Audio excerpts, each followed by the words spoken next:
La iglesia sigue siendo la esperanza de este mundo. ¿Usted cree eso?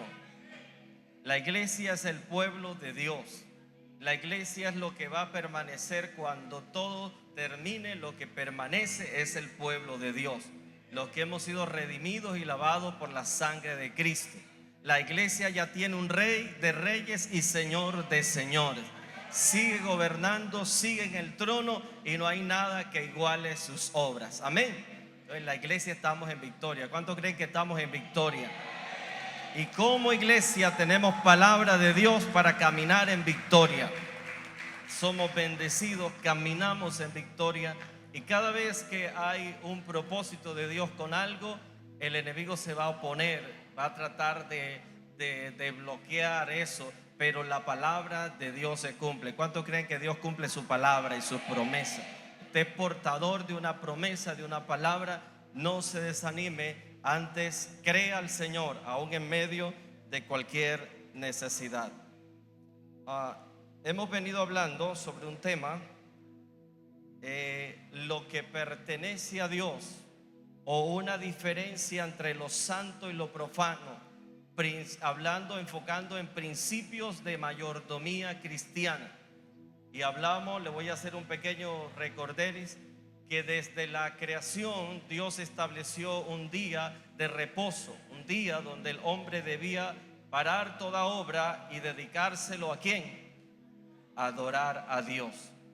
Dios estableció entonces eso. Dios estableció en el huerto del Edén un árbol del cual el hombre no debía comer, aunque podía comer de todo, pero había uno que hemos dicho en esta enseñanza le pertenecía a Dios. Y cuando el hombre tomó lo que le pertenecía a Dios, entró toda una desgracia, toda una maldición para la raza humana. Luego encontramos en el libro de Josué, cuando Josué va a tomar la primera ciudad, lo primero le pertenece ¿a quién? Dígamelo fuerte, ¿a quién le pertenece lo primero? A Dios le pertenece. Pero hubo un hombre que desobedeció los mandatos, las instrucciones del Señor, llamado ¿cómo? Acán. Y Acán se hizo el vivo y tomó lo que no debía tomar, se lo llevó a su casa, y lo que trajo a su casa fue bendición, fue maldición, porque había tomado del anatema, de lo que se había consagrado a Dios. Y en ese mismo orden de idea, quiero que veamos también lo que le sucedió a los hijos de un sacerdote. Ahora vamos subiendo de nivel. Aquel era un hombre, Acán, que estaba allí, pero los sacerdotes conocían la ley, conocían las instrucciones, eran instruidos para hacer su función sacerdotal. Pero cuando los sacerdotes también desobedecen a Dios y descuidan los mandamientos del Señor, Dios es un Dios que no hace acepción de personas. A cada quien da según sean sus obras. Entonces vamos a la escritura, a el libro de Primera de Samuel. Primer libro de Samuel, capítulo 2, del versículo 12 en adelante. Listo, me va a acompañar usted. Yo leo un versículo, usted lee el siguiente.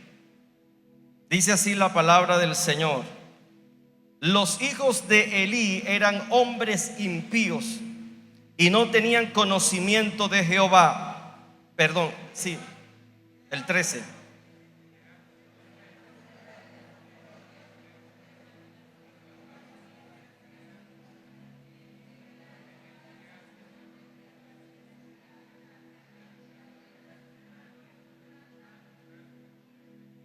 Lo hizo bien, pero puede mejorarlo. Vamos para la próxima, nos ponemos de acuerdo.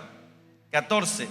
Y lo metía en el perol, en la olla, en el caldero o en la marmita, y todo lo que sacaba del garfio el sacerdote lo tomaba para sí. De esta manera hacían con todo israelita que venía a Silo.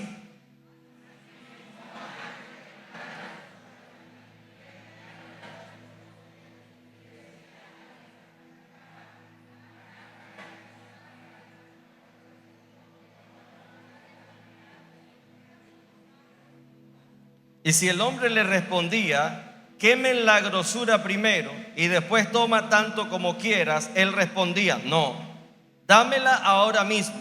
De otra manera, yo la tomaré por la fuerza.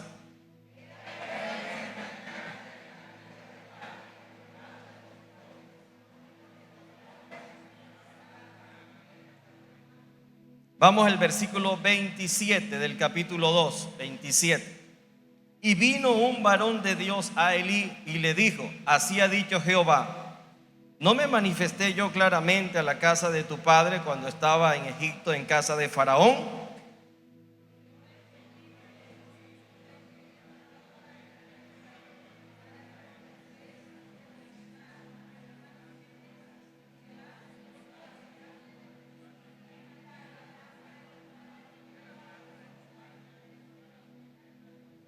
Versículo 29. ¿Por qué habéis hollado mis sacrificios y mis ofrendas que yo mandé a ofrecer en el tabernáculo, y has honrado a tus hijos más que a mí, engordándolos de lo principal de todas las ofrendas de mi pueblo Israel?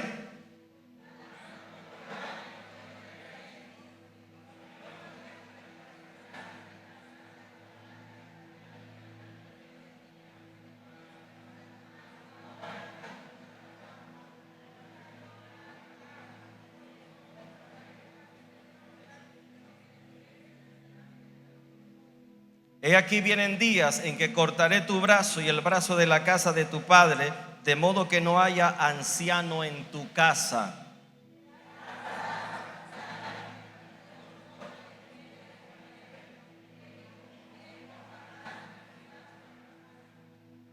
Muy bien, vamos a dejar hasta allí. Los hijos del sacerdote Elí, Ofni y Fines. Elí era el sacerdote en los tiempos del profeta Samuel, cuando Samuel todavía era un niño. Y los sacerdotes ofrecían los holocaustos, las ofrendas que traía el pueblo.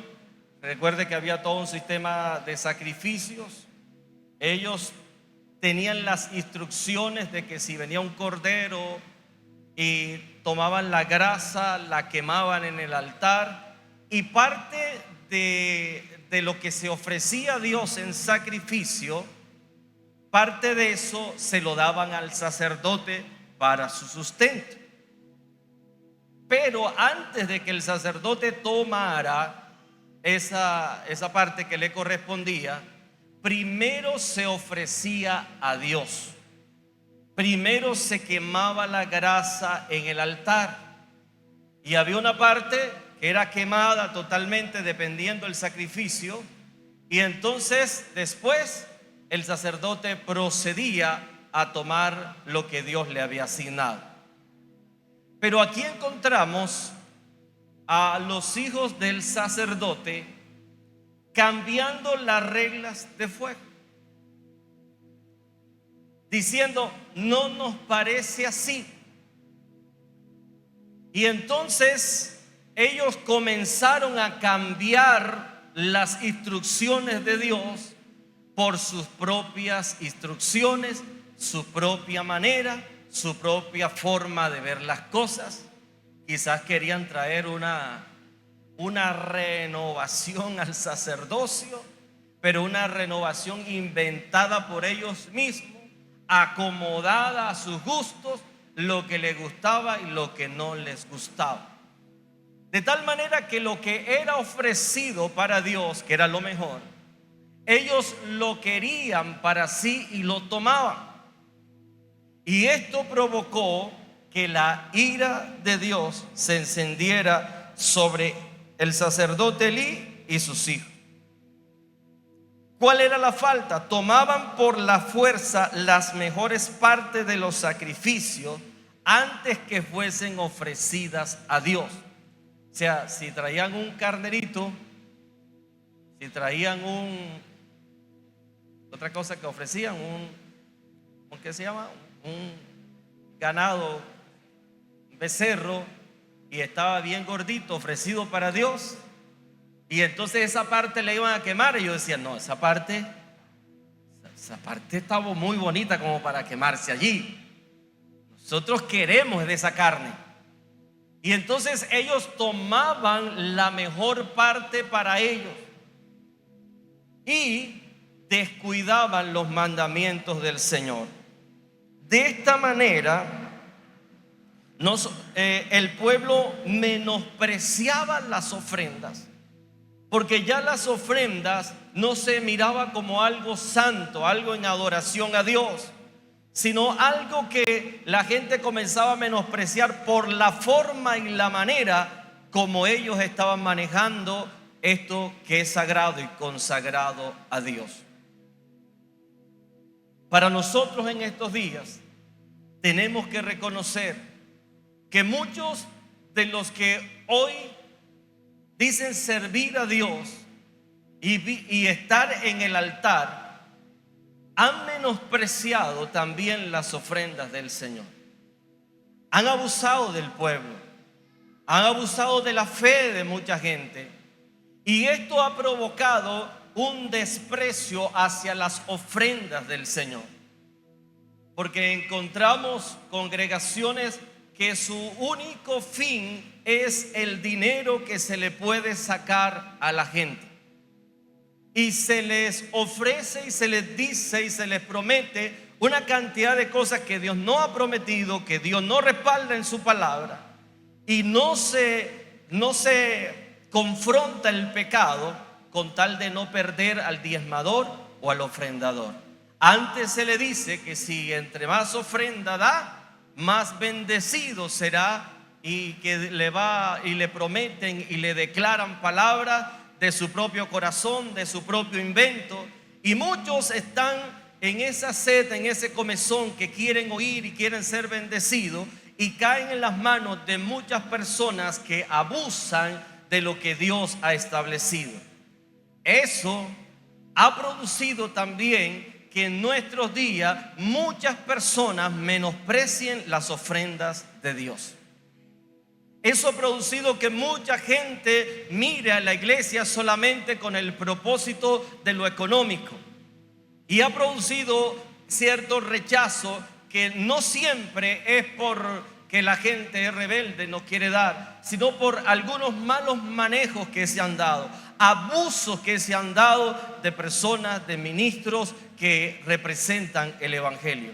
Y encontramos, como dice la Escritura, que hay muchos que solamente predican el evangelio por ganancia, por saber qué le pueden sacar a la gente, y prometen cosas que Dios nunca ha prometido, y profetizan y dicen, y eso ha provocado el rechazo, y muchos menosprecian las ofrendas. Pero el hecho de que haya personas así, pues si usted mira el gremio de los médicos, hay médicos buenos y médicos no tan buenos, ¿cierto? Y en cada lugar a veces se ven excepciones a la regla. Pero no podemos nosotros tampoco justificar por el hecho de que algunos han abusado del evangelio, de las ofrendas. Eso no invalida la santidad, la devoción y nuestra responsabilidad delante del que nos da y nos provee todas las cosas. Pues a Dios cada quien le rendirá cuenta. Ahora, mire este detalle que está en el Antiguo Testamento. El problema con los hijos de Elí, en el versículo 12, dice que los hijos de Elí eran hombres ¿qué? ¿Eran hombres qué? Entonces, imagínense, los sacerdotes del templo eran impíos. Y cuando alguien es impío, Pastor Alfonso, ¿qué es un impío?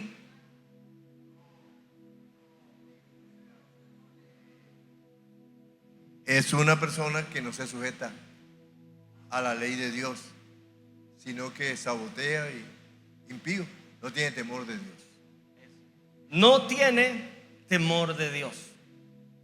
Y si alguien no tiene temor de Dios, puede profanar lo que sea. Si alguien no tiene temor de Dios, puede profanar la misma ofrenda.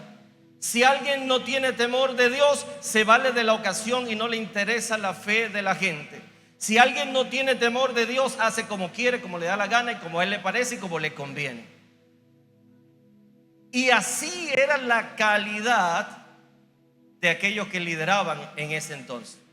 Eran hombres ¿qué? Dígamelo fuerte, eran hombres ¿qué? Impíos. Segundo, otro detallito, no tenían conocimiento de quién, de Jehová. Aunque estaban allí en el altar y conocían muchas cosas, realmente no habían tenido un encuentro con el Dios verdadero. Todo ministro, toda persona que sirve, desde que el que arregla una silla, desde el que pasa en el altar, todos deben haber tenido un encuentro con Dios, para que sepan a qué Dios les sirve y para que sepan el temor, el respeto y la reverencia a Dios.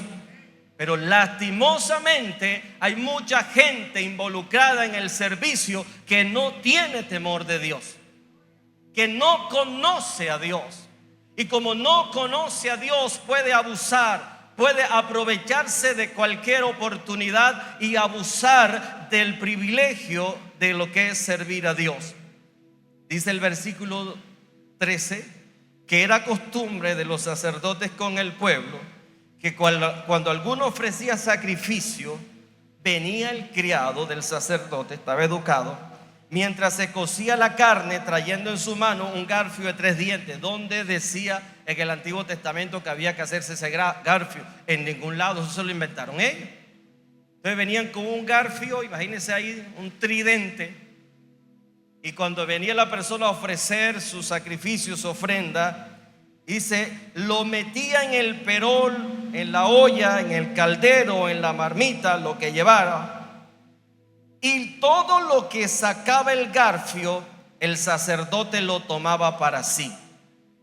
De esta manera hacían con todo israelita que venía a Silo. Entonces usted se presentaba a traer su ofrenda a Dios y procuraba traer lo mejor. Cuando de pronto veía que aparecía un señor, decía, venga acá, venga, espérese que hay que meter el gancho. Y entonces metía el gancho, ¡pum! Y usted veía que lo mejor que le traía para el Señor iba en el gancho. O decía, no, aquí lo que salió, vamos a ver.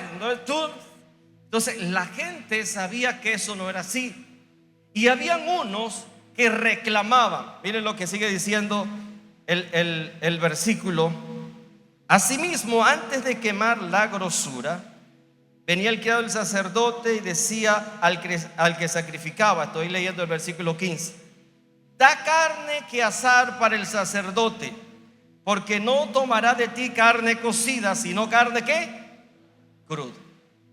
Ellos decían, nosotros no vamos a tomar carne cocida, nosotros queremos carne cruda para comérnoslas como nosotros queremos, ¿cierto? A lo mejor ellos querían hacerse un asado bien bueno y así esa cocida no les servía, qué sé yo. Y si el hombre le respondía como era lo que debían hacer, ahorita vamos a darle la cita, quemen la grosura primero y después toma tanto como quieras. Él respondía, no, sino que él decía, dámela ahora mismo, de otra manera yo la tomaré como por la fuerza. Imagínense eso. Imagínense que aquí tengamos unos recogedores de ofrenda que digan, bueno, denme la ofrenda, hermano. No, ahorita que oren por la ofrenda, ¿me la da ahora o se la quito? Uno se siente como medio atracado, ¿cierto? Entonces, imagínense hasta dónde va el nivel de corrupción. Por eso dice, eran impíos, no tenían conocimiento de Dios. Ahora, este no conocer de Dios era para su propio mal. Porque cuando nosotros procedemos, ya hemos visto en los ejemplos anteriores, cuando profanamos lo que es de Dios, cuando no tenemos en cuenta el mandamiento del Señor, nos afectamos nosotros mismos. Así que ellos hacían todas estas cosas en el templo y hasta la fuerza tomaban la ofrenda. Y dice que el versículo 17 era pues, ¿cómo era? ¿Cómo describe el escritor? Muy grande delante de Jehová el pecado de ¿quién? De los jóvenes, porque los hombres que hacían menospreciaban las ofrendas de Jehová.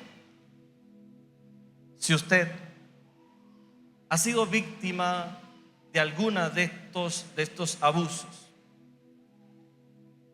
y ha pasado quizás por esta situación, la idea es que usted se vuelva a Dios, que reconozca que usted fue engañado, que reconozca que usted creyó cosas que no debió creer, pero nunca menosprecie lo que es de Dios. No menosprecie lo que a Dios le corresponde. No menosprecie hacer la función que a usted le corresponde hacer. Muchos dejan de servir, muchos dejan de honrar a Dios, muchos dejan de dar lo mejor de su esfuerzo, su trabajo a Dios, porque menosprecian por situaciones que pueden divisar en medio de algunas iglesias. Pero esta provocación se debía a la forma como ellos manejaban las situaciones, lo sagrado. Pero Dios no se queda callado frente a la injusticia. Dios no se queda callado frente al pecado. Dios siempre habla, Dios siempre reacciona, Dios siempre corrige. Y en el versículo 27 vemos lo que pasó, lo que Dios hace en un acto de corrección y de amor. Vino un varón de Dios a Elí y le dijo: así ha dicho Jehová, ¿no me manifesté yo claramente a la casa de tu padre cuando estaban en Egipto en la casa de Faraón? Yo le escogí por mi sacerdote entre todas las tribus de Israel, para que ofreciesen sobre mi altar y quemasen incienso, llevasen efod delante de mí, y di a la casa de tu padre todas las ofrendas de los hijos de Israel. La pregunta de Dios, el reclamo de Dios: ¿por qué habéis hollado mi sacrificio y mis ofrendas que yo mandé hacer en el tabernáculo? Y has honrado a tus hijos más que a mí, engordándolo de lo principal de todas las ofrendas de mi pueblo. Por tanto, Jehová, el Dios de Israel, dice: yo había dicho que tú y tu casa y la casa de tu padre andarían delante de mí perpetuamente. Mas ahora ha dicho Jehová: nunca yo tal haga, porque yo honraré a los que me honran, y los que me desprecian, como dice ahí su Biblia, serán tenidos en poco. Dios exhorta ahora a Elí, el sacerdote, el papá, porque él como sacerdote no había aplicado la disciplina, la corrección que debió aplicarle a sus hijos. Él conocía, era informado de todo lo que hacían sus hijos, pero él no los corrigió. Dice que los prefirió a sus hijos antes que a Dios. Y hay un problema: nosotros debemos amar a nuestros hijos. ¿Cuántos creen que es así? Hay que amar a nuestros hijos. Por nuestros hijos damos todo lo necesario, pero no puedes amar más a tus hijos que a Dios. Porque si tus hijos, si nuestros hijos anduviesen en caminos equivocados, es deber de nosotros de llamarle la atención, de mostrarle el camino y de honrar a Dios primero. No es que los vas a rechazar, pero sí los vas a exhortar. Sí debemos estorbar si nuestros hijos van caminando en contra de los mandamientos de Dios. Pero Dios le reclama a Elí porque le dice: a ellos los has honrado más que a mí, los tienes gordos. ¿De dónde se habían engordado los sinvergüenza estos? De todas las ofrendas. O sea, habían menospreciado, estaban dándole un mal uso a las ofrendas del Señor. Y Dios le dice: yo había dicho que tu casa y tu descendencia iban a estar delante de mí perpetuamente, pero no. Yo voy a honrar a los que me honran, y los que me menosprecian, ¿qué dice el Señor? Serán tenidos en poco. Por eso le decía: no permita que, aunque usted haya visto tantas cosas, no permita que su corazón menosprecie lo que es de Dios. Porque el que menosprecia lo que es de Dios, igual Dios lo tiene en poco. Hay que avanzar. Cada quien le va a dar cuenta a Dios. Y Dios le dice en el versículo 31: vienen días en que cortaré tu brazo y el brazo de la casa de tu padre, de modo que no haya anciano en tu casa. Ahí viene la bendición de andar comiéndose las ofrendas. ¿Qué le dice? De ahora en adelante, ahora venía una maldición. En tu casa no va a haber anciano. O sea, la gente de la familia va a morir como joven, antes de tiempo. Mire, se está complicando esto, ¿verdad? Versículo 32, como dice su Biblia: verás tu casa como humillada, mientras Dios, ¿qué hace? Colma de bienes a Israel, y en ningún tiempo habrá anciano en tu casa. Entonces Dios le está diciendo: ¿sabes lo que voy a hacer? Te voy a humillar. Mientras otros van a ser bendecidos, en tu casa será humillada. ¿Cuántos creen que el que bendice es Dios? Y que Dios da a cada uno según sea su obra. Así que usted no se deje llevar por lo que haga el uno el otro, porque cada uno le rendirá cuentas a Dios. Pero Dios también es un Dios que bendice a los que le honran. Si usted honra a Dios con su vida, con su tiempo, con su finanza, la bendición de Dios está segura para tu casa. Pero mucha gente se deja llevar por lo que dicen por allí, y se le olvida que Dios también mira lo que cada uno de nosotros hacemos en particular. El varón de los tuyos, versículo 33, que yo no corte de mi altar, será para consumir tus ojos y llenar tu alma de dolor.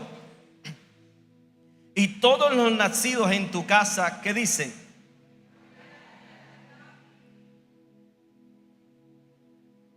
¿Eso qué es? Morirán a edad viril, joven.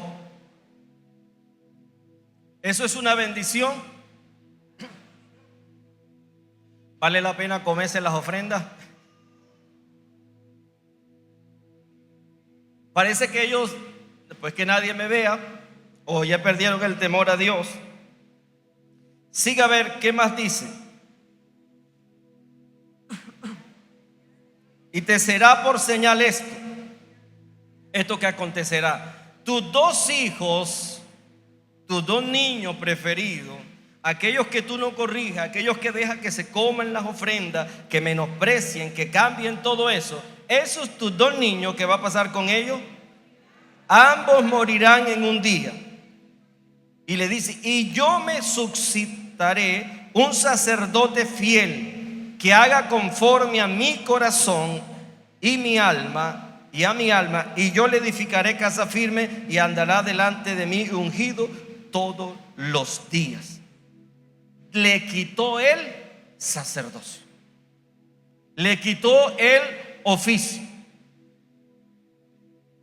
Es interesante que Dios muchas veces exhorta, Dios tiene misericordia, nos habla para que nos corrijamos. Pero lo que estos muchachos hacían fue un pecado de muerte, de tal manera que el castigo por lo que ellos estaban haciendo era la muerte.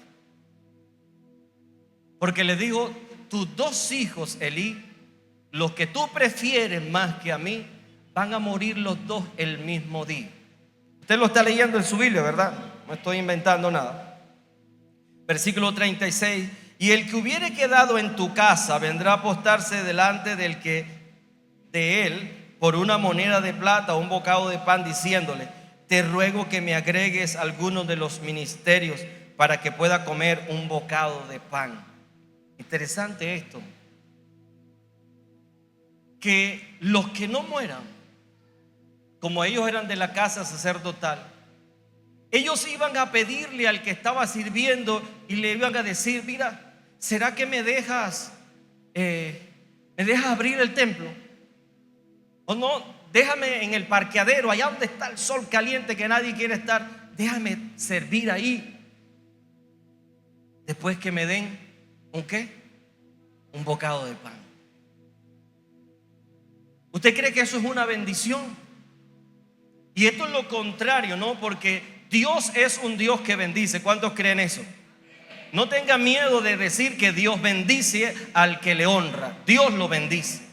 Lo malo es cuando nosotros ponemos la prosperidad por encima de Dios, de sus mandamientos, pero la bendición del Señor está con los que le honran. Y este era un castigo. Ellos iban a vivir de una miseria. Ellos iban a vivir casi que ahí mendigando para que le pudieran dar. ¿Eso es una bendición? No, no es una bendición. Dios no era eso lo que había prometido para los que le servían. Pero mire, tremenda situación. Y hay muchas historias por ahí de gente que a veces anda buscando trabajo y dice: ay, no encuentro trabajo, no encuentro trabajo. Me tocará meterme a pastor para ver si levanto algo. O algunos dicen: no, ese tiene pinta como pastor porque a los pastores le va bien. Y había escuchado algunos chistes, pero una vez a mí me pasó. Llegó un muchacho a la iglesia y me dijo que estaba mal, que estaba económicamente mal, que venía de su casa, y me dijo: pastor, póngame a hacer lo que sea, yo estoy dispuesto a trabajar lo que sea. Si necesita que le predique, yo le predico. Yo, caramba. O sea, oye, el hombre venía reventado, venía con un problemón grande, pero él lo que quería era que lo pusiera a hacer lo que sea, total de que le diera algo y le ayudara económicamente.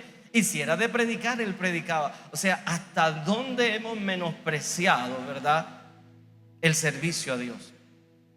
Hasta dónde creemos, y muchas personas sin conocimiento de Dios creen que esto es así, que esto es un negocio, que esto es así, que cualquiera que hable y que tenga labia ya hay que ponerlo a servir. ¿Hasta dónde hemos llegado? Y así han pasado muchas veces, que muchas personas ya están en la iglesia y dicen: no, ya yo predico, ya yo esto, y no se sujetan a nadie, y se van y abren iglesias y hacen toda cantidad de desastre. Versículo 4, capítulo 4 del versículo 17, vamos a ver el cumplimiento de esta palabra. Dice, capítulo 4 de Primera de Samuel, versículo 17, síganme allí en su Biblia. Y el mensajero respondió diciendo: Israel huyó delante de los filisteos, y también fue hecha gran mortandad en el pueblo. Y tus dos hijos, Onnis y Fines, fueron ¿qué? Y el arca de Dios que había pasado había sido tomada. Y aconteció que cuando él hizo mención del arca de Dios, Elí cayó hacia atrás de la silla al lado de la puerta y se desnucó y murió, porque era hombre viejo y pesado, y había juzgado a Israel 40 años.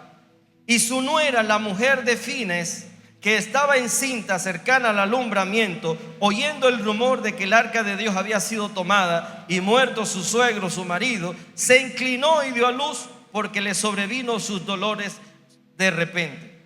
Y al tiempo que moría le decían las que estaban junto a ella: no tengas temor, porque has dado a luz un hijo. Mas ella no respondió ni se dio por entendida.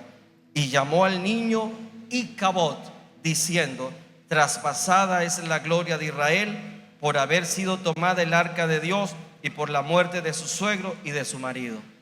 Consecuencias de lo que hicieron con las ofrendas, de menospreciar las cosas santas, de menospreciar lo que le pertenece a Dios. ¿Cuál es la historia acá? ¿Cuál es el contexto de lo que está pasando? En medio de esa situación, Israel tiene un enfrentamiento con los filisteos. Y cuando el ejército de Israel va a enfrentarse con los filisteos, pues Israel siempre espera que Dios le dé la victoria. Ellos salen derrotados. Y entonces, al verse derrotados, ellos dicen: Dios no estuvo con nosotros porque perdimos en esta batalla. Y entonces a alguien se le ocurrió, porque cuando no hay conocimiento de Dios, hay gente que es muy creativa y comienza a inventarse cosas. Y dijeron: bueno, la única manera de que Dios, bueno, como Dios no está con nosotros, no nos está respaldando, entonces vamos a traer el arca de Dios, El arca del pacto de Dios estaba en una tienda, estaba en un lugar específico, donde era la gente quien entraba allá, donde eran los sacerdotes, los sumos sacerdotes, quienes entraban allá. Pero ahora a ellos se les ocurrió y pensaban que si llevaban el arca de Dios al campamento donde estaba el ejército, inevitablemente Dios los iba a respaldar. Qué astucia tan brava, qué idea tan buena. Con el arca de Dios, el arca que representa la presencia de Dios. O sea, perdimos aquí porque Dios no vino, pero como Él no vino, ahora lo vamos a traer nosotros. Como Él habita en medio de los querubines en el arca, ahora nos les traemos el arca y inevitablemente Dios va a estar con nosotros. Hermanos, hay cosas que son sagradas y le pertenecen a Dios y que Dios utiliza para bendecirnos. Pero cuando el hombre tiene una separación de Dios, el pecado nos separa de Dios. Ese es el problema que debemos entender. Isaías dice: nuestras iniquidades han hecho separación entre Dios y nosotros. Lo que hace que Dios se aleje de nosotros es el pecado, es la inmundicia. Nuestro pecado hace que Dios se aleje, porque si Dios se acerca en nosotros estando en pecado, morimos.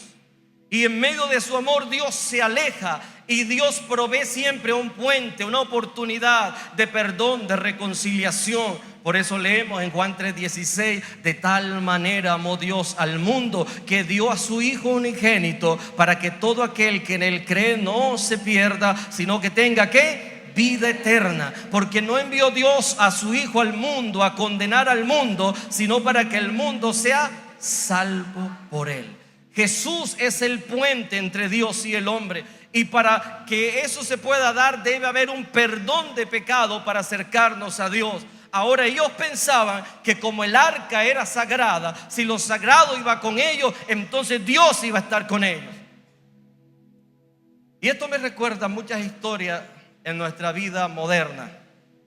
¿Cuántas cosas nosotros que son sagradas, que son santas, que son usadas para el servicio a Dios, muchas veces las queremos usar como amuleto? Y aquí abróchese los cinturones porque hay tormenta. ¿Cuántas cosas que son sagradas, en los momentos en que estamos en apuro, en los momentos en que sentimos que Dios no camina con nosotros, en los momentos en que sentimos que está pasando en mi casa, en mi familia, porque oro, porque esto, y entonces nosotros queremos hacer uso de algo como sea, queremos que Dios intervenga como sea, y entonces decimos: pastor, ¿será que me puede orar esta botellita de aceite? Amén. Porque como el aceite es un símbolo que se utiliza para orar por el enfermo y muchas cosas que podemos utilizar, no está mal. La Biblia lo dice, que debemos usar el aceite, es un símbolo del Espíritu Santo. El agua es símbolo de limpieza. Y cuánta gente corre diciendo: ay, yo quiero una botellita de agua bendita.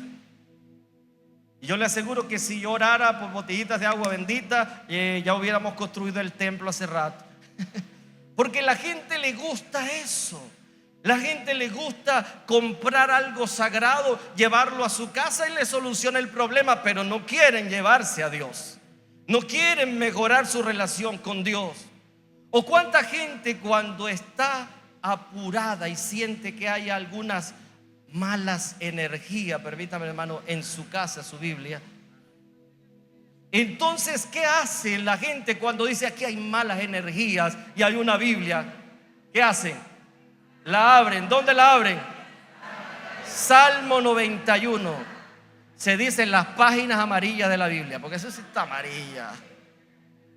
Para que Dios lo proteja, para que Dios proteja la casa. La Biblia, la palabra de Dios es santa, claro que sí, pero lo santo no es el papel, lo santo es lo que dice aquí, que es la palabra de Dios. Eso sí es santo. La palabra de Dios es la palabra de verdad, la palabra encarnada. Cuando la crees, cuando la amas, cuando la vives, eso es poderoso. Pero que tú cojas la Biblia y la pongas en el Salmo 91 en la casa, eso no pasa nada. O algunos la meten debajo de la almohada, otros se la pasan así. Se soban el cuerpo y se hacen un masaje con la palabra de Dios. Dice, fuera demonio, y cortan con la espada. ¿Qué dice, pastor? La tienen como un amuleto en el cuarto, no sé qué. Esa Biblia es bonita, abierta, cuando usted se sienta a alimentarse de la palabra. Ahí sí es bonita, ahí sí es una bendición. Cuando usted la lee, cuando usted ora y dice, Dios, háblame por esta tu palabra, ahí es una bendición. Pero así no. Una vez estábamos orando por alguien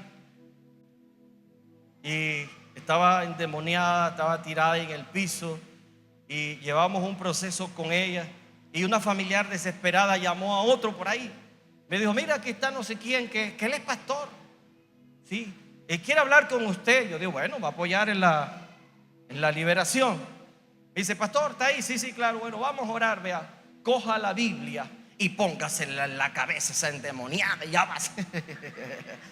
Yo dije, ay, usted que me venía a ayudar está grave. Ponerle en la cabeza la Biblia en la cabeza, ya iba a ser libre. Ojo, Dios puede usar cualquier método si Él quiere, ¿verdad? Hasta poner la Biblia en la cabeza si es necesario.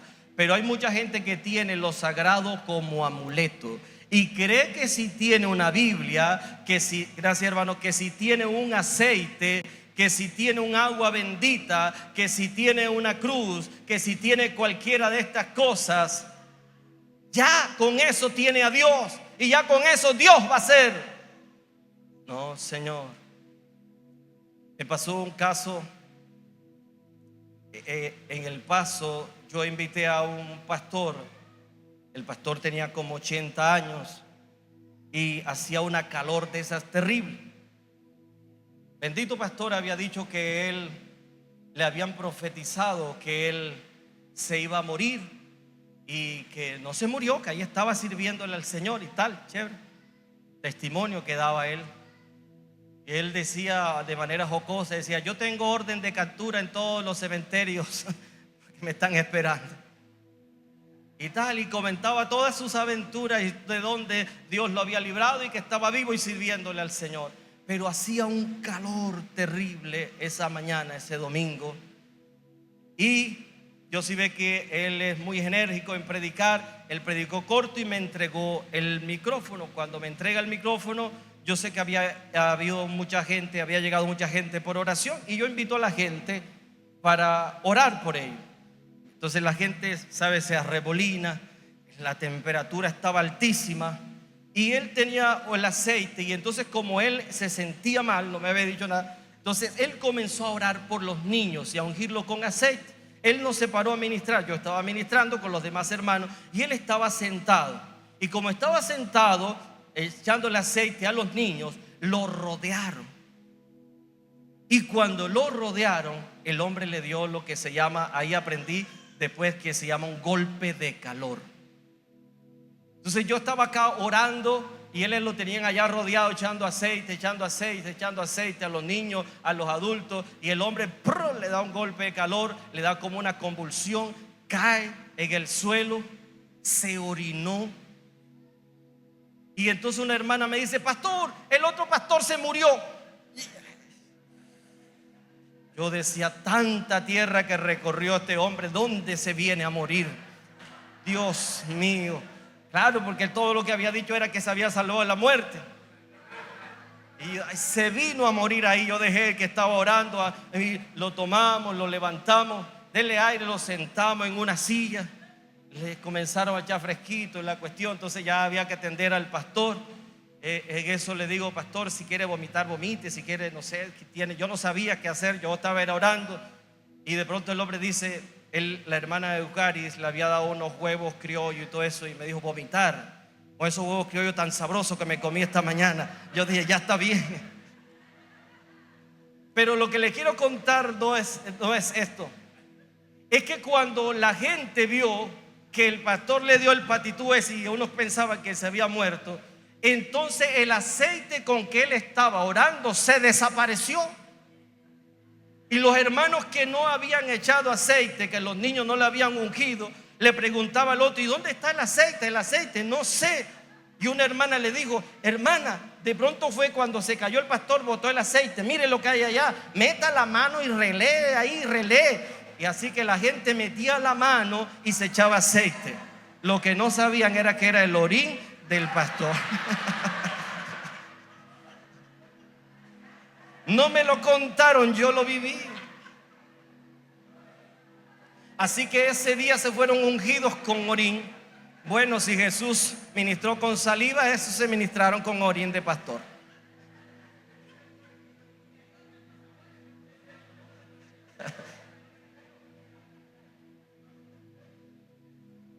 ¿A usted le parece chistoso? Pero una realidad. La pregunta es: ¿hasta dónde podemos llegar con la superstición? ¿Hasta dónde podemos creer que si tomamos algo santo, y de ahí en adelante me tocó esconder el aceite, porque aceite que veían, aceite que se llevaban, porque la gente tenía una fe, yo no sé si era fe, no sé qué tenía, pero no podían ver aceite porque se lo llevaban. Una vez alguien era una bruja que se había convertido, estaba caminando con el Señor, y entonces cada ratico que él orara, que él orara, que él orara, y entonces lo orábamos con aceite, y ella compraba las botellonas de aceite: pastor, óreme esto. Ay, yo cómo hago para quitarme a esta señora, porque aparte era tartamuda, ya en medio escuchaba. ¿Cómo hago? Entonces un día yo le dije: no compre más aceite, busca una botella de agua, venga, vamos a orar. El agua es más barata. Esa pobre señora, como no entiende mucho, entonces cada ratico la botella de agua, y ya no llevaba una botellita esa, ya eran unos botellones. Entonces yo le dije un día, ya me fastidió el asunto, y le dije: no voy a orar más por eso. ¿Sabe qué hizo la señora? Medio bruja, medio tartamuda, sacó dinero y me ofreció dinero para que le orara el agua.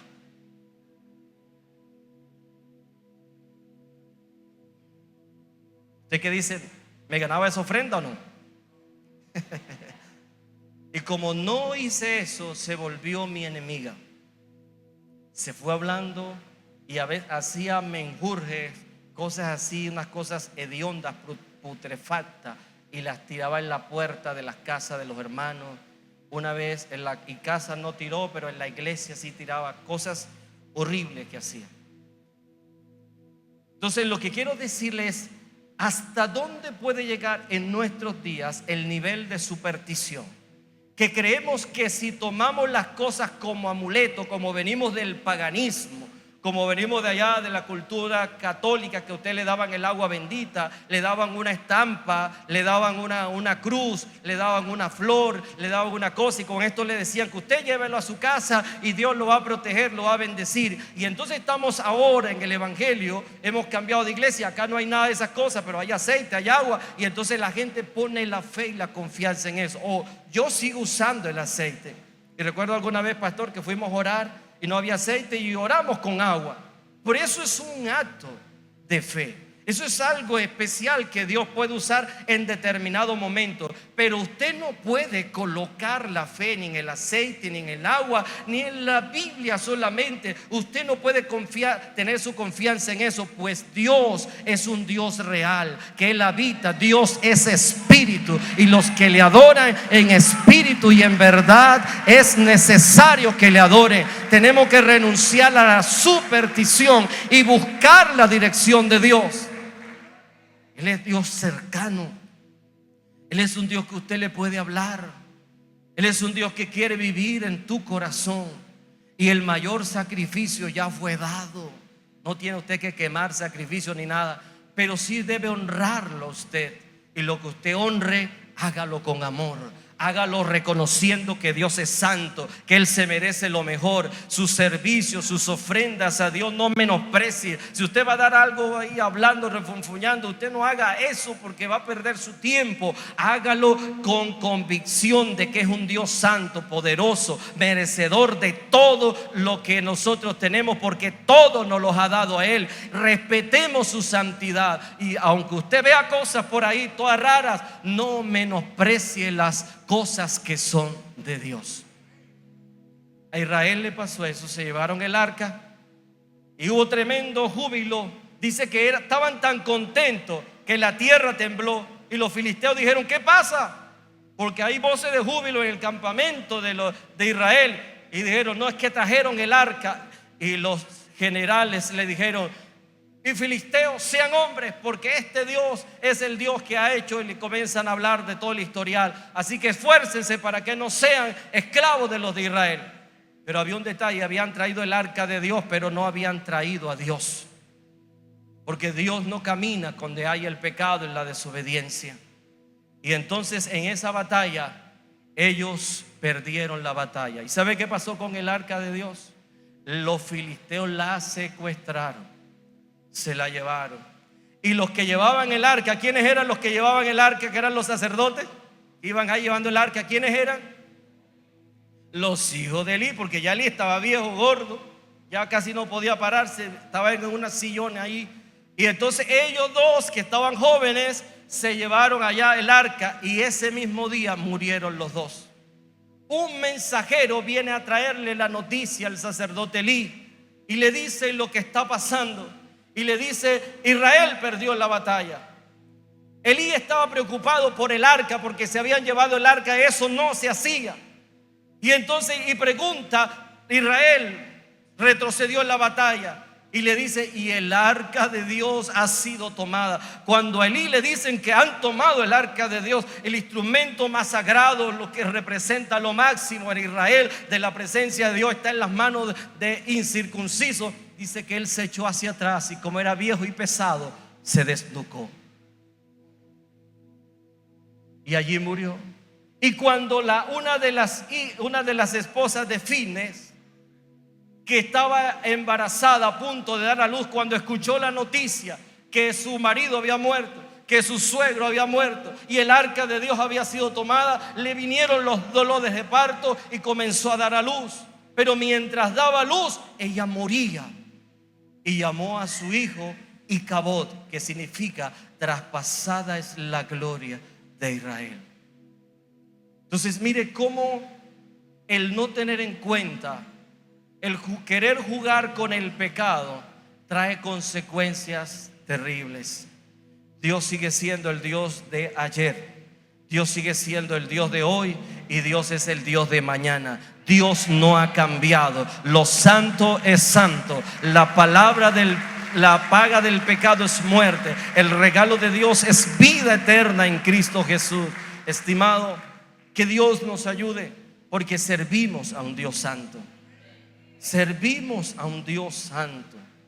Y el pueblo hoy, en este tiempo, uno nota que en la iglesia tratan lo sagrado como común. Y ya algunas congregaciones, duele decirlo, pero algunas congregaciones han perdido el sentido de lo que es una iglesia. Uno no sabe si está en una iglesia o está en una discoteca. Uno no sabe qué es. O sea, hay poca diferencia entre una cosa y otra. El sentido es que te vaya bien, darte palabra bonita, que te va a ir y sacarle el dinero a la gente y ya. Y cree que teniendo pues lo último de moda y no sé qué, ya es su señal de bendición. No, Jesús dijo: ¿de qué le vale al hombre si gana todo el mundo y pierde su alma? La bendición no está en la acumulación de riquezas y de cosas, pero sí dice que la bendición de Dios es la que enriquece y no añade tristeza con ella. Tenemos un Dios que bendice, hermano. Tenemos un Dios que sana. Tenemos un Dios de poder. Tenemos un Dios de amor. Pero también tenemos un Dios que es santo. ¿Cuántos creen que nuestro Dios es santo? Y eso no ha cambiado. No ha cambiado. Es tal la santidad de Dios que para podernos acercar a Él necesitó enviar a su Hijo. Y su Hijo no vino a darse un paseo a la tierra, no vino a hacer una exploración a la tierra. Su Hijo le tocó ¿qué? Morir en una cruz. Su Hijo se hizo maldición, porque está escrito: maldito el que es colgado en un madero. Al que no conoció pecado, por nosotros lo hizo pecado, para que nosotros fuésemos hechos justicia de Dios en Él. La salvación de la cual hoy nosotros gozamos, de la cual hoy disfrutamos la comunión con Dios, le costó a Cristo su sangre en la cruz. Él sigue siendo santo. Isaías vio una visión donde arcángeles, donde ángeles alrededor del trono decían 3 veces: santo, santo, santo. Sigue siendo santo. La única forma en la que nosotros vivimos, existimos y no nos han consumido nuestro propio pecado es gracias a la sangre de Jesucristo, que entró en el sacerdocio no hecho por manos humanas, por su propia sangre, y por su sangre, por su amor, nos ha perdonado, nos ha dado su justicia, nos ha dado su perdón, para que nosotros hoy tengamos acceso al Padre. No debemos menospreciar entonces las cosas santas de Dios. Dios sigue siendo santo, y no permita que lo que a veces vemos que no está bien, no, por eso la confianza no debe estar puesta en ningún hombre, porque todo hombre es imperfecto. Sea Dios veraz y todo hombre mentiroso.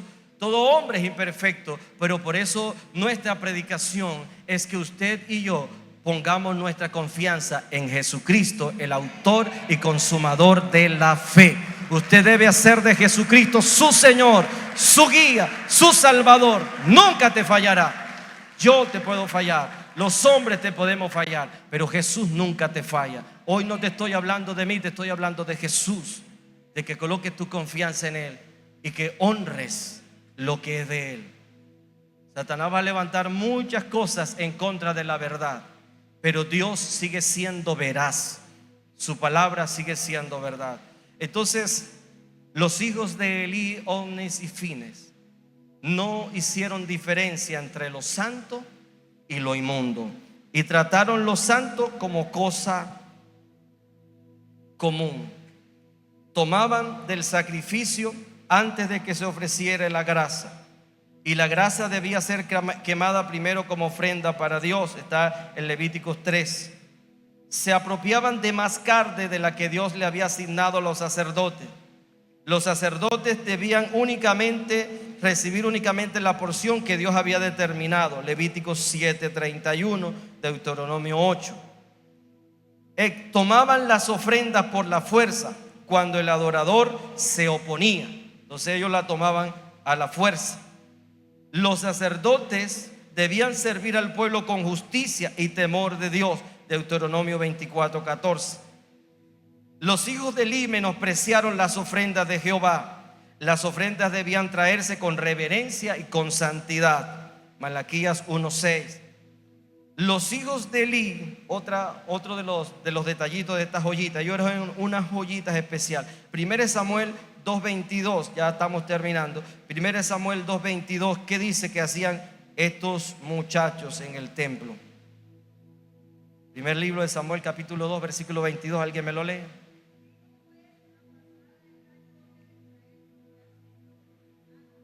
¿Ese es? No.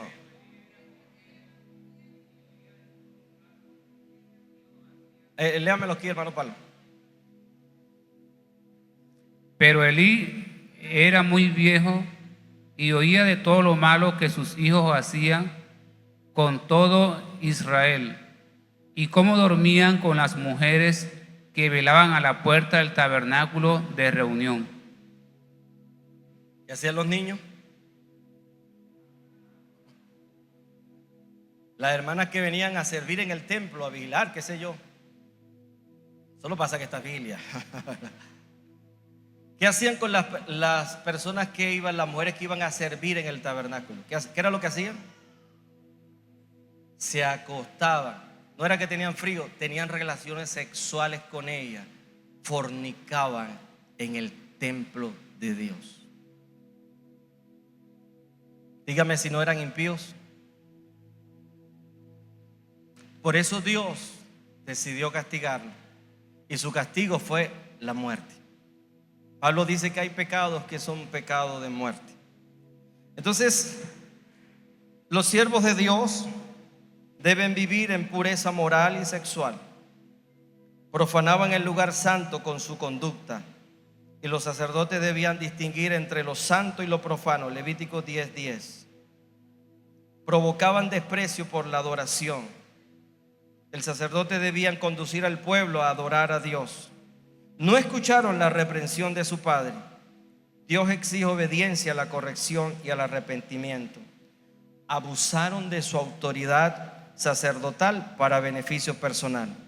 El liderazgo espiritual debe ejercerse como servicio, no como ganancia personal. Levítico 25:43. En resumen, los pecados de los hijos de Elí pueden agruparse en 4 grandes áreas. Primero, pecaron contra Dios, menospreciando las ofrendas, profanando el culto e ignoraron los mandamientos de Dios. Segundo, pecaron contra el pueblo, robaban las ofrendas, intimidaban a los adoradores y hacían tropezar espiritualmente a otros. Tercero, pecados morales, cometían inmoralidad sexual y corrupción en el ministerio. Cuarto, pecados de carácter, sufrían de codicia, orgullo, rebeldía y falta de arrepentimiento. Por eso la Biblia los cataloga como hombres impíos que no tenían conocimiento de Dios. Es una advertencia permanente para todo líder, para todo servidor. Es posible servir en la casa de Dios y al mismo tiempo tener un corazón lejos de Dios. Es posible servir en la casa de Dios y tener un corazón lejos de Dios. Que Dios nos libre, que nosotros, nuestro servicio, nuestra adoración, nuestro tiempo, nuestra ofrenda sea porque de verdad conocemos a Dios, porque tenemos un conocimiento de la santidad y del amor, de la grandeza y de la gracia de nuestro Dios. Amén. Incline su rostro allí, por favor, y oramos. Y quiero hacer una invitación mientras la iglesia me acompaña a orar. Si hay amigos acá, personas acá que no han tomado su decisión por Cristo, por volverse a Dios, es una mañana gloriosa donde podemos volver nuestro corazón a Dios, reconocer la santidad de Él y permitir que su sangre nos lave, su sacrificio nos limpie de todo pecado y de todo mal. ¿Habrá alguien acá que quiera reconciliarse con Dios? Que me levante su mano ahí donde está para orar por usted. Que diga: yo quiero reconciliarme, entregarme al Señor. Si hay alguien en esta mañana, que me levante su mano donde está para orar por ti, para pedir a Dios que perdone tus pecados y que vengan de la presencia de Dios tiempos de refrigerio, tiempos de bendición. Si no hay, vamos a orar entonces para que Dios nos ayude a guardar nuestra vida en santidad y en obediencia. Señor, gracias por tu